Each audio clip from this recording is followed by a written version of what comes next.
Bonjour tout le monde, merci de nous suivre sur Studio Saint-Jean. Aujourd'hui, c'est ma journée coup de cœur. Coup de cœur pour deux artistes qui font rayonner Saint-Jean-sur-Richelieu. Deux artistes qui sont généreux et nous accueillent dans leur atelier. J'ai nommé Hélène Béliveau et Roger Alexandre. Et si vous voulez en savoir plus sur eux, suivez-nous! Ici Louis Lemieux, votre fier député de Saint-Jean à l'Assemblée nationale du Québec. La chaîne télé que vous regardez en ce moment sur le web, sur Facebook ou sur YouTube, c'est Studio Saint-Jean, la chaîne télé de votre député au service de la communauté. Comme ça, on peut se connaître davantage et travailler mieux ensemble. Et vous pouvez participer en nous suggérant des invités ou des sujets d'entrevue que vont réaliser Lucie Crevier ou Luc Archambault ou vous, si jamais vous voulez vous joindre à notre équipe d'animation. Bon visionnement. Ah, bonjour! Hey, vous êtes mon coup de cœur de la journée! Mais il n'y a pas des fleurs pour nous. Hein? Oui. Ben oui, je vous offre des fleurs Merci. Hey. qui ont été créées par Jacques Guillet. Hey, merci. Ça, tu nous offres ça pourquoi, là? Parce que vous êtes mon coup de cœur de la journée. Seigneur. Hey, on est chanceux, hein? Wow. Fait là, wow. Ben, entrez, monsieur, vous voulez nous-mêmes aussi. Là. Ben, j'en reviens. Bonjour! C'est toujours agréable et stimulant de rencontrer un artiste. En rencontrer deux, c'est encore plus merveilleux. Bonjour Hélène. Bonjour, Lucie. Bonjour Roger. Bonjour, Lucie. Est-ce que c'est l'art qui vous a réunis? Oui, il y a plus de 40 ans déjà. Moi, j'étais ailleurs, je travaillais ailleurs, et puis une amie m'a proposé de m'accompagner pour faire l'expérience de la peinture dans les ateliers qui étaient animés par Roger à la méthode du frère Jérôme. Alors, connaissant un peu le principe, on se déplace pour aller faire des tâches, des barbeaux, puis inventer nos tableaux, ça m'a intéressé. Oui, moi, j'ai parti mes ateliers de peinture à la suite des cours que j'ai suivis chez le frère Jérôme pendant 2 ans. C'était une fois par semaine, là. Et puis là, ben, pour gagner ma vie, je dis, ben là, je vais donner des cours, je vais animer, puis je vais faire de la peinture aux gens comme ça, à partir de remplis ta feuille, pose pas de questions. Donc, c'est basé vraiment sur le geste instinctif, là, valoriser la tâche. C'était une excellente décision, surtout que ça te fait rencontrer Hélène. Oui, toute une rencontre. Et une élève rebelle, une élève provocante, une élève qui posait beaucoup de questions.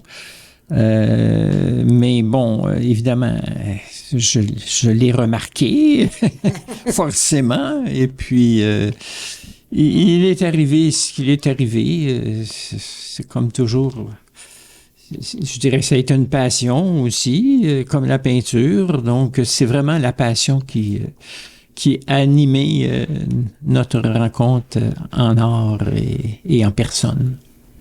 Hélène, tu avais 40 ans quand l'art a commencé à t'intéresser? Oui, madame, j'avais 40 ans. Disons que avant ça, j'avais quand même un intérêt pour les arts parce que chez nous, ben, c'était plus la musique, là, mais il reste que j'avais des amis qui étaient déjà inscrits à l'École des beaux-arts. Alors, je fréquentais certaines galeries et les musées parce que j'avais un intérêt, mais j'avais jamais pensé que moi, je pourrais créer des choses à partir de peinture ou autrement.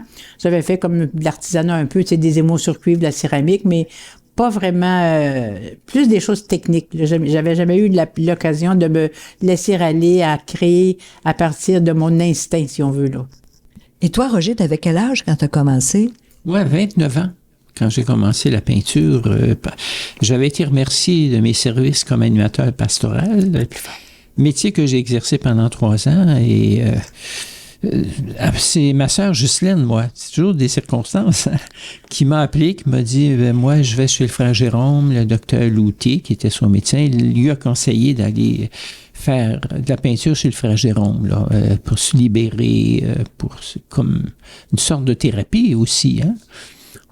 La peinture est vraiment aussi une thérapie, ça. Surtout de la façon du frère Jérôme, le conscient est là le moins possible. Oui, c'est déjouer l'inconscient, c'est ça un petit peu qui est notre... puis pas juste faire confiance en notre intellect, mais en notre instinct. juste laisser aller, libérer le geste. Même le frère Jérôme, il disait laisser venir. Si tu fais une tâche, tu laisses venir, tu provoques ta tâche, mais tu profites des erreurs qu'on appelle entre guillemets. Et souvent, à force de faire des tâches, tu finis par trouver des choses qui te ressemblent parce que tu répètes la même tâche qui te ressemble, tu construis autour. Alors, tu finis par apprendre à construire à partir de rien. Mais en même temps, c'est un rien qui vient de toi, donc qui te ressemble, qui parle de toi aussi, là, tu sais. Et qu'est-ce qui vous réunit en art? Qu'est-ce qui vous stimule l'autre? Ben moi, c'est ses commentaires. D'abord, son amour et puis sa passion, puis son ouverture, sa grande ouverture, je dirais, à l'art. Hélène, je dirais c'est une personne cultivée, je dirais plus que moi, et ça m'apporte des éléments dans mes tableaux qui viennent d'elle. C'est pas écrit, là, mais très souvent, il y a des tableaux qui, pour moi, ont été terminés parce que Hélène m'avait donné une idée, l'idée là, qui fait que ça conclut le tableau. Tu vois, moi, ce qui me stimule, c'est de voir l'acharnement que j'y mets depuis tant d'années à recommencer à zéro, à recommencer. Alors que moi, je peins, j'aime encore ça, c'est encore ma passion. Mais comme je suis une fille curieuse, je me dis souvent, qu'est-ce que j'aurais fait si j'avais pas fait de peinture? Tu sais, je serais portée facilement à me laisser aller à tenter une autre expérience, un autre travail, quitte à revenir à la peinture. Mais disons que je peux pas dire que ça me remplisse mur à mur parce que j'aime trop aller voir ailleurs ce qui se passe, puis j'aimerais ça m'investir en autre chose. Tu sais, j'aurais pu être probablement autre chose, mais la peinture, ça me donne une espèce d'autonomie et de liberté que j'aurais pas eu si j'avais eu un employeur. Mon employeur étant moi-même, je suis tolérante. Et est-ce que vous vous permettez de toucher à l'œuvre de l'autre? On nous a déjà demandé de faire, pour le Canada français... C'est pas pareil. Pour un bottin téléphonique, qu'on fasse ensemble un tableau. La couverture. La couverture du... Ça c'était une commande, Roger. Puis, on n'intervient pas sur son tableau qui est en marche, là, tu sais. Oui, disons qu'Hélène... Hélène aime bien, évidemment, tout le monde aime avoir sa place.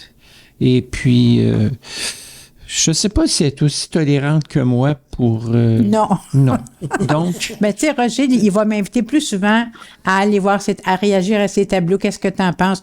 Moi, si je lui demande pas, j'aime mieux qu'il me dise pas ce qu'il en pense parce qu'il est porté à me dire, il me semble qu'une belle petite tache de rouge, là, puis moi, non, je suis pas rendu là, tu sais. C'est dans ce sens-là, dans le sens que ma permission lui a accordé, quand je suis rendu beaucoup plus loin, quand je suis à peu près réglé mon affaire, si tu veux, là, tu sais. Oui. Je dirais qu'elle est plus autonome que moi, mais ça ne veut pas dire que je ne reste pas le maître de mon tableau. Mais j'essaie d'aller en chercher le plus possible pour que ça soit vraiment significatif pour mon tableau. Ça veut dire que tu te questionnes beaucoup? Oui, je me questionne beaucoup. Est-ce que mon tableau m'intéresse toujours? La grosse question, des fois. Tu trouves une piste, puis là, tu dis, ben là, non, donc, tu peux retourner le tableau à l'envers pour poursuivre l'œuvre, mais elle est déjà très avancée, parce que pour moi, la peinture, c'est des nuances, autant de couleurs que de lignes, et puis il s'agit de trouver la ligne qui vient faire le choc, créer l'espèce d'emballement, là, dans le point d'ancrage, là, le centre d'énergie qui fait que le tableau prend son envol. Puis comme je pense, moi, que la peinture, la toile, tu crées un dialogue avec ta toile, puis je me dis, ça marche aussi longtemps qu'on a des choses à se dire. Tu fais une petite tache, la toile va dire non, c'est trop, c'est pas assez, c'est trop clair. Fait que t'as une réaction immédiate aussitôt que tu poses le pinceau, que tu fais une intervention. Puis pour moi, c'est la toile qui réagit à mon geste, qui me dit, ben non, ça n'a pas d'allure ou ça va, tu sais.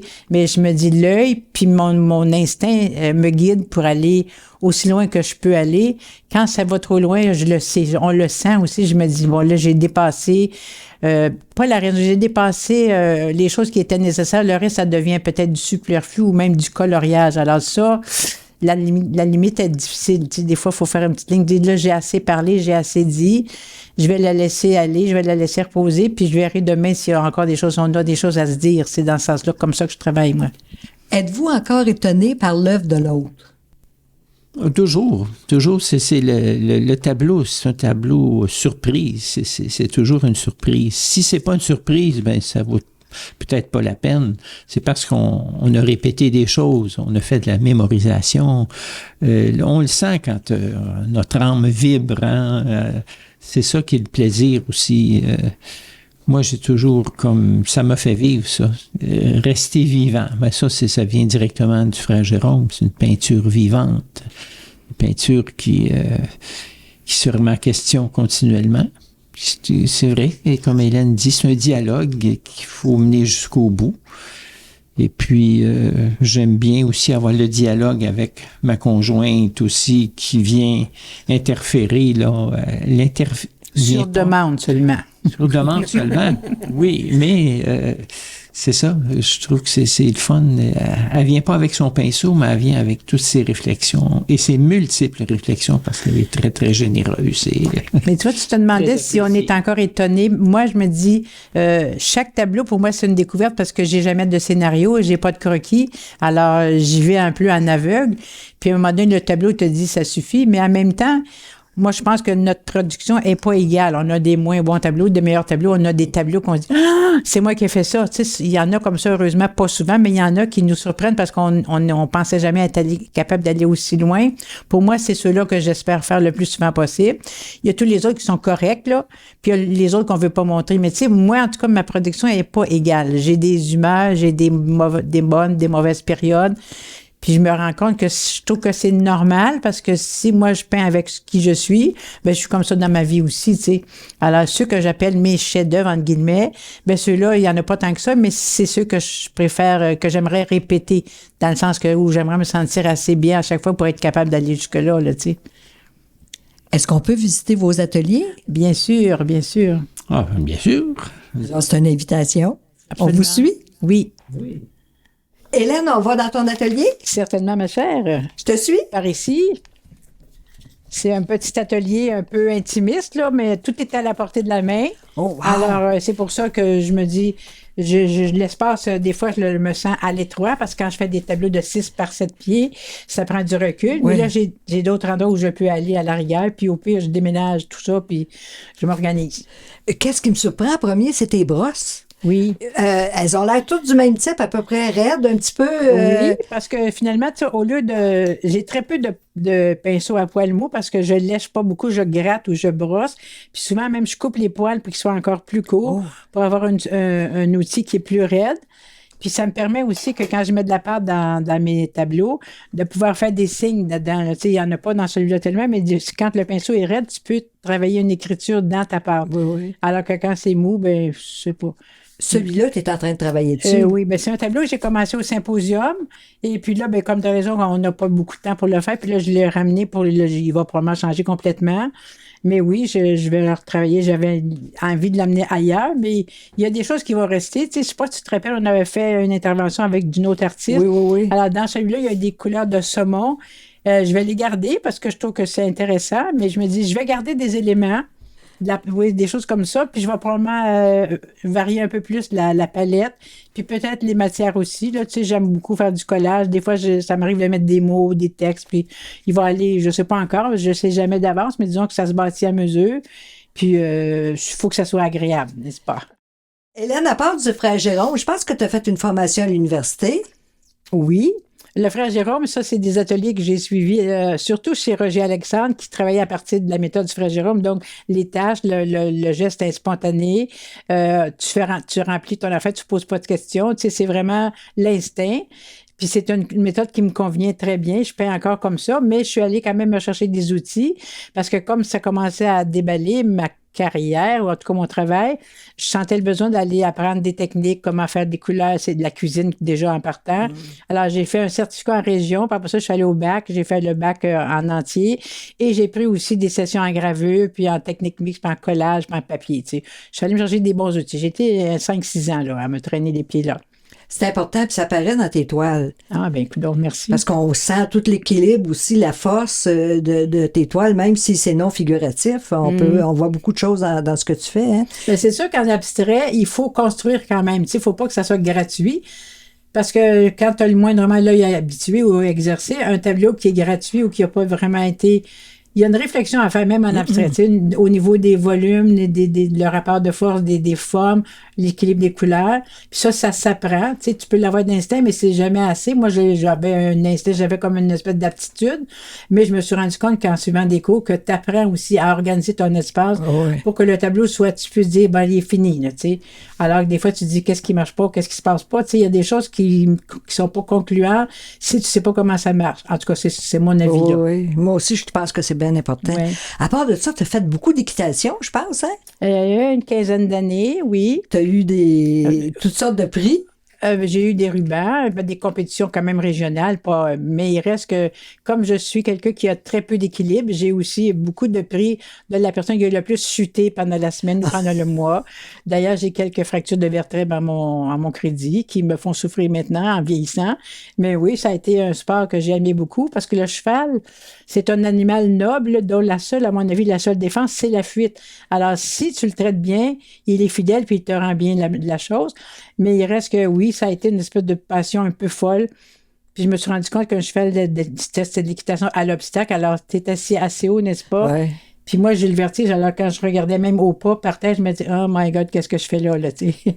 Mais j'ai aimé ça beaucoup. Puis je considère que il y a quelque chose d'esthétique aussi dans l'équitation. Oui. Au niveau, pas juste au niveau de la bête, au niveau de la tenue, au niveau de la démarche. Tu sais, on faisait pas, c'était pas des cow-boys, là, c'était un cheval classique. Puis j'aimais ça aussi pour ça, parce que il y avait une espèce de marche à suivre pour arriver à tes fins, mais il fallait respecter le cheval si tu voulais qu'il te rende l'appareil. C'était aussi simple que ça, là, tu sais. T'aimes relever des défis? J'en ai fait pas mal de ma vie. J'ai fait à peu près de tout. Tu sais, avant de faire les arts, j'en ai fait des arts, mais j'ai fait aussi, j'ai fait un peu de chant, j'ai fait de la chorale, qu'est-ce que je pourrais dire? J'ai fait beaucoup de vélo, qu'est-ce que j'ai fait? Je sais pas trop, mais j'ai fait beaucoup de choses. Oh, mais ouais. avant les arts qui m'ont fait vivre, j'ai fait aussi de l'artisanat. J'ai fait des émaux sur cuivre, de la céramique, du collage, tout ce qui se passait, qui s'offrait dans ce temps-là. Puis, qu'est-ce que je pourrais dire? J'ai fait de la voile un peu. J'ai fait de la moto avec mon frère, mais tu sais, c'est pas des défis, c'était des passe-temps, si on veut, là. Puis tu as besoin de créer, t'es toujours là. Oui, parce que je te dirais que déjà à l'adolescence, quand j'étais au secondaire, j'aimais le cours d'art, c'était mon cours préféré. Puis j'aimais ça quand mes choses dépassaient un peu, parce que souvent dans ce temps-là, il fallait que la pomme soit impeccable, la même couleur que ça met ça. Moi, mes pommes étaient un peu faux-folles, puis je me faisais reprocher de déborder, de ne pas suivre le modèle. Puis je pense que c'est un peu ça qui m'a fait aller vers l'abstrait. Dans le sens que je me dis, pour moi, la peinture abstraite, je peux définir ça, c'est comme montrer l'invisible. Tu sais, tu regardes un tableau, puis il y a quelque chose qui est pas visible, mais en même temps, si tu fais l'effort d'aller vers le tableau ou tu le laisses venir à toi, il y a un langage qui s'installe, Oui. puis à ce moment-là, tu vois des choses que tu verrais pas si tu prenais pas le temps de le laisser venir à toi. Parce qu'un tableau abstrait, je me dis, il faut que tu le laisses venir à toi, je pense, en tout cas. Puis après ça, tu peux avoir un dialogue qui devient un langage qui te permet justement d'aller plus loin, si tu veux. Puis montrer l'invisible, pour moi, c'est montrer des choses qui sont assez personnelles pour chaque personne. Tu sais, on voit ce qu'on veut dans un tableau abstrait et chacun a sa propre lecture. Même chose pour les couleurs aussi. Tu sais, j'ai une palette qui est plutôt sobre parce que j'espère que les gens, à travers mes gris ou les nuances de gris, sont capables d'aller voir les nuances, puis les ombrages, les lumières. Tu sais, il y a ça aussi, là. Oh, oui. Puis ton dernier défi, c'est de décorer des objets. Ben, j'aime ça de transformer des objets qui deviennent très prétentieusement des œuvres d'art. Tu vois, ici, j'ai acheté beaucoup de petits tabourets usagés là, dans des friperies. Oui. J'en fais des objets que je peins, il y a du collage, de la peinture, tout ça, des choses comme ça. Puis disons que c'est... ça devient autre chose. On peut s'asseoir, on peut les utiliser, évidemment, c'est utilitaire, mais j'aime ça que ça soit... que j'ai mis ma touche pour que ça donne un objet qui devient... autre chose que celui de l'assemblage où ils sont tous pareils, là. Ou que ça soit beau. Et tu vois, ici, je vais faire aussi le marché de Noël. Puis là, depuis une couple d'années, je fais ce qu'on appelle des bâtons de pèlerin, n'est-ce pas? Je vais derrière chez moi chercher des arbres, des branches mortes. Alors, je les déguise en sépais avec une gaze pour les tenir. Puis ils sont utilisés dans le sens qu'ils sont solides. Tu peux marcher avec sans problème. Puis ça, tu vois, c'est un objet qui est transformé, un objet de la nature que je mets à ma main pour en faire quelque chose de décoratif, mais quelque chose qu'on peut utiliser. Puis les gens qui me disent qu'est-ce que tu veux que je fasse, ben j'ai accroché là dans ta porte de garage, je m'en fous. Moi, l'important, c'est que moi, j'ai eu envie de faire ça, puis d'amener l'objet ailleurs, si tu veux. Là, Oui, oui, tu as eu le plaisir de le faire. puis ça, c'est des choses que j'aime de plus en plus. Tu sais, avant ça, je m'en tenais à la peinture parce que j'étais en galerie d'art. Puis là, tu as une marge de manœuvre qui est plus limitée. Tu réponds à des normes, tu réponds à des exigences. Mais depuis que je suis en galerie, ma peinture est devenue à peu près tout puis rien, tu sais. Je peins sur à peu près tout, puis je me donne des permissions que j'aurais pas eu en galerie. Tu vendais beaucoup à Vancouver, je crois. Ben, j'ai vu à Vancouver, Toronto, Baie-Saint-Paul, ça a payé mon hypothèque. Donc, je vendais assez pour vivre de ça pendant un bout de temps. Puis en plus, merci beaucoup, les galeries m'achetaient ça. Tu sais, ils achetaient mes œuvres, vendues ou pas, puis ils venaient les chercher à la maison. Ça, c'était un cadeau, là, tu sais. Mais tu sais, il s'agit que le galeriste tombe en amour avec ce que tu fais. Puis là, c'est facile. Parce que, tu sais, il y en a des artistes qui attendent à la porte des galeries, des dizaines et des dizaines. Puis Roger et moi, on a tous les deux eu la chance d'avoir des galeristes qui aimaient ce qu'on faisait. Donc, ils nous achetaient. Ça nous permettait de faire l'épicerie sans se poser de questions. Puis oui, j'ai eu cette chance-là de travailler avec des gens de l'extérieur du Québec, puis en restant moi-même authentique aussi. Là, oui, c'est important. Parce que j'ai déjà montré des dossiers dans des galeries, puis je trouvais ça se vendra jamais, c'est trop gris, c'est trop petit, c'est trop grand. T'sais, les galeries ont chacun, ils ont toutes une signature ou un créneau. Pour les faire vivre, puis pour faire vivre leurs artistes aussi. Alors, l'important, c'est d'aller dans la galerie qui te ressemble, qui aime ce que tu fais. Autrement, tu peux attendre longtemps avant que ça marche. Oui. Mais oui, on a eu cette chance-là de pouvoir faire ça. Merci. Ben, ça me fait grand plaisir, mon cher. Dans l'atelier. Absolument. Roger vous attend certainement. Roger. Oui. Alors, à très, très bientôt. Puis, merci pour la belle visite. Ben, merci. Salut, monsieur. Ah, c'est l'atelier de Roger, ici. C'est une mansarde. Oh! Oui. On commence par la peinture. Oh, tu es en train de travailler? Oui, bien, je suis en train d'exploiter ceci. C'est un morceau de bois que j'ai ramassé, moi, à Wells. On prend à chaque année des vacances, puis je me suis dit, il faudrait bien que je fasse quelque chose. Et ce matin, j'ai commencé ça. Et moi, j'avais l'intention de suivre comme mon style, là, tout ça. Puis justement, Hélène a passé et puis elle me dit, il est fini. Ah oui? Oui. Puis moi, plus je le regardais, plus je trouve qu'elle avait raison. Tu sais, quand on parlait de l'efficacité de travailler à deux, parce qu'on a deux consciences. Donc, puis effectivement, je ne le retoucherai pas, parce que des fois, quand on retouche trop, on perd l'âme. Oui. Alors que là, je trouve qu'il va bien, d'ailleurs, avec... Oui, c'est un super travail. C'est comme... donc, j'étais bien content de voir que cette œuvre-là là, avait abouti comme ça. Oui. Wow, super ça. Sinon, dans ton atelier, comment tu travailles? Bien, moi, dans le fond,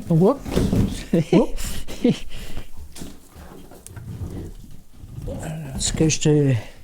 Moi, dans le fond, quand j'ai commencé en 72 chez le frère Jérôme, c'est un peu exactement la même façon, la même disposition. Donc, j'ai ici, mettons, c'est un panneau de tentesse, là, ou d'eau mazote. Oui. Puis, je mets des clous, puis je fais pendre comme je vais vous montrer. Puis, ça peut couler n'importe où. Oui, ça peut...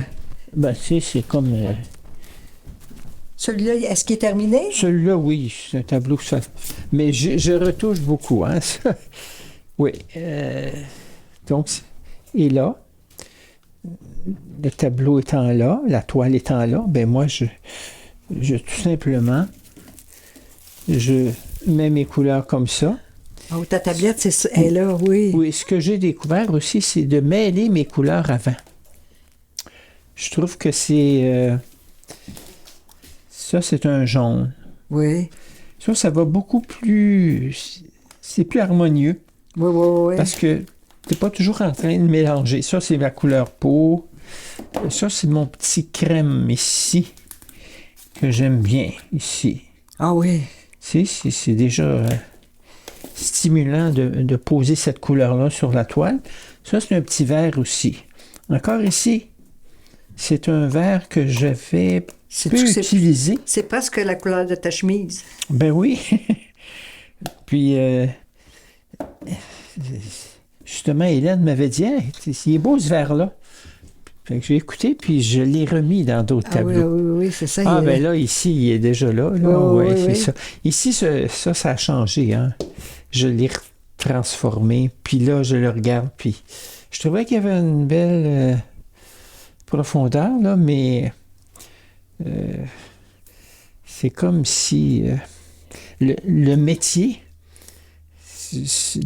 des fois, peut nous jouer des tours. Oui. C'est qu'il y a comme une aliénation par sa propre création, comme dirait Max dans ses aliénations. Tu sais, des fois, on veut trop bien faire comme avant, on se répète, puis on reste insensible. C'est comme si le métier a pris le dessus sur l'âme, c'est sur l'expression. Est-ce que ça veut dire qu'un succès, un grand succès que tu as eu pour une toile, c'est ça que tu veux reproduire quand tu es dans cet état-là? Tu veux reproduire un succès que tu as eu? Non. OK. Non, c'est le contraire. OK. C'est de la mémorisation. Ça, la mémorisation, c'est pas le moment présent. On est dans le passé. Faut que tu Tu sais. l'oublies. Ben, c'est ça, il faut l'oublier, puis que la surprise soit toujours finalement au rendez-vous pour que ta peinture reste vivante. Contrairement à Claire, tu utilises des petits pinceaux. Oui, ben, Contrairement à Hélène, tu utilises des petits pinceaux, oui. des spatules. Disons que celui-ci, mon pinceau de quincaillerie, est Oui. mon principal. Ah oui? Oui, j'aime bien. J'aime bien ce pinceau-là aussi. Et je vais du plus grossier au plus raffiné ici. Donc, puis dans la spatule, ben, il y a Ah oui, les, t'en as plusieurs les plus ici, hein? grandes. Wow. Et je peux même Une grande aller ici. comme celle-là. Il y a des grandes ici, là. Ah qui oui, sont- oh wow. qui sont là. Les spatules coudées, comme en Oui. pâtisserie, Ça on vient utilise ça. de Réal Dumais. Ah oui. Oui, c'est un héritage de Réal Dumais, ça. Tu sais comment les artistes on collabore, puis On se donne des conseils. on oui, donne oui. des conseils, mais... Puis on s'aide dans nos découvertes. Oui, oui. Puis si on était plus attentif à ça, je pense que on évoluerait aussi peut-être d'une façon plus éclatée, Oui, plus oui, élargie. oui, probablement. Plus élargie. Roger, tu as été champion de tennis, toi? Moi, ben, ça a été ma première passion, le tennis. J'ai commencé, moi, à 14 ans. Oh. Et puis, j'avais un certain talent. Et moi, le grand privilège que j'ai eu, c'est que j'ai pas eu à travailler l'été, moi.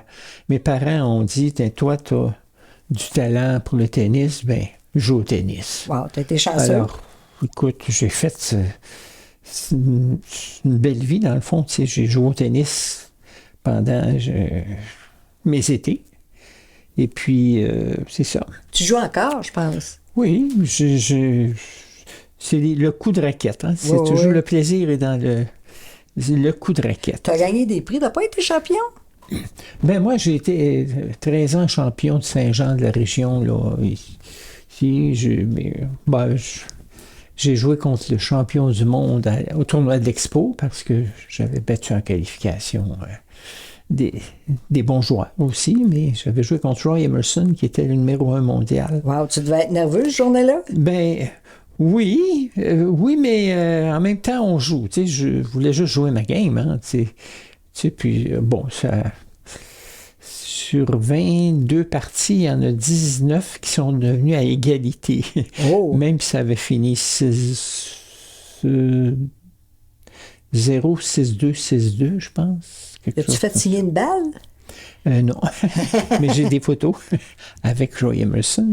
Wow, c'est quelque chose, ça. Ben oui. Ben, tu sais, quelqu'un qui a fait du tennis de paroisse, puis que, finalement, Oui, oui. ben, c'est en jouant qu'on s'améliore. Fait que j'ai eu cette chance-là de jouer, même si dans ce temps-là, il n'y avait pas de cours, il n'y avait pas de professeur de tennis. Oh. Non. Roger, est-ce qu'il y a d'autres choses que tu voudrais nous montrer dans ton atelier? Ben, écoute, il y a des, comme ici, un procédé mixte ici, là. Ah oui, oui. Ça avait été exposé là, dans le... Chez Artaud. Chez Artaud, là, au mois de la femme. Je m'étais inspiré d'une artiste, Marie Spaquette, je pense. Je pense qu'elle est décédée. Puis une femme qui avait beaucoup d'envergure. Elle faisait pas juste ça, elle faisait de la céramique, de la peinture très ouverte, des choses qu'on dirait, ben là... elle était très connue, c'était professeure à l'université. Puis j'avais fait cette œuvre-là. Tout Puis, inspire, évidemment, hein? j'ai beaucoup de... des procédés mixtes. Oui, oui. Puis... Tu utilises du collage aussi maintenant? Ça, c'est une série ici, là, sur les animaux. C'est quelque chose que les animaux, je ne suis pas spécialisé là-dedans, mais je me partais avec l'idée d'un animal, puis d'avoir un lien avec l'animal. Alors, le premier, celui de droite complètement, c'est comme si ça me rappelait un peu... Tu sais, quand on est en automobile, qu'on t'arrête, qu'on voit une vache, par exemple, oui. ben là, on dirait qu'on rentre dans l'univers animal de la vache. Et ça, je trouve qu'il y a un de la côté campagne aussi? apaisant aussi. Hein? La vache en Inde aussi est très... C'est le vacuum, le vide. Donc, c'est côté très spirituel.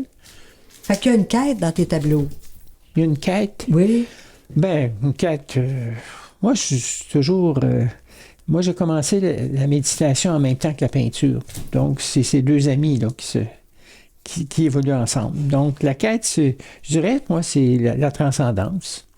C'est en nuançant la ligne, la couleur, il y a une élévation de l'esprit. C'est comme si on va au bout du relatif, au bout de ce que l'œil peut saisir, et puis ça nous élève. Il y a beaucoup de musiciens aussi dans tes tableaux. Oui, ben c'est justement, en parlant de transcendance, je me disais, ben comment transcender? Ben quand on joue de la musique, on transcende. Ça m'aidait pour mes sujets. Alors, maintenant, des tableaux plus récents. Ici. Un diptyque? C'est un diptyque. Oui, plus récent. Oui, il y a beaucoup d'abstraits, là. Ça aurait pu même, j'aurais pu le laisser comme ça, puis j'aurais été satisfait. Mais en rajoutant, c'est comme si lui songe Oui. C'est un rêve, dans le fond. C'est une rêverie aussi. Puis ça, j'ai ajouté ce personnage. Ce tableau-là, puis j'ai comme prolongé. Évidemment, on l'interprète chacun selon sa manière, hein? Oui. Mais j'ai rencontré un couple, je trouvais, qui m'a impressionné. C'est une personne handicapée, et alors que l'autre ne l'est pas du tout, puis ils vont se marier. Alors, pour moi, c'est comme lui qui porte son bagage. Un autre tableau, peut-être, que j'aimerais vous montrer aussi, c'est le tableau commencé au Symposium d'art du Haut-Richelieu, qui s'appelle « Le moment présent ». Alors, si le moment présent, c'est quand on se regarde.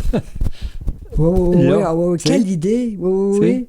Avec le miroir. Comme là, le miroir, ça, c'est Annie-Claude, la fille d'Hélène, qui travaille comme accessoiriste à Infoman, qui a apporté des miroirs à un moment donné. Puis là, moi, j'ai exploité le miroir que j'ai eu des autres. Je trouve ça intéressant de voir comment on est en interaction. Que tu t'imprègnes des gens. Moi, si on me dit qui t'a influencé, tout m'influence. C'est sûr qu'il y a eu la période impressionniste, là, puis que là, je savais plus trop qui j'étais. Fait que là, je me suis fermé les yeux pour voir clair. Dans le fond, j'ai fait des lignes. Puis j'ai trouvé mon style à partir de là, dans les projections de soi qu'on fait. Oui. Puis c'est en 1976. Mais il faut que le tableau soit vraiment en face. Parce que sinon, il perd son sens. Parce que c'est ça, c'est l'idée de... le titre est là, le moment présent. Ben oui. Eh oui. Voilà. Eh bien, merci, Roger. Oui, bien, ça fait Merci plaisir. de nous accueillir comme ça. Bien, ça m'a fait Merci. plaisir. Quelle belle visite. C'est toujours agréable d'être dans un atelier d'artistes. C'est en profitant de son décor que je vous dis à la prochaine. Ici Lucie Crevier pour Studio Saint-Jean.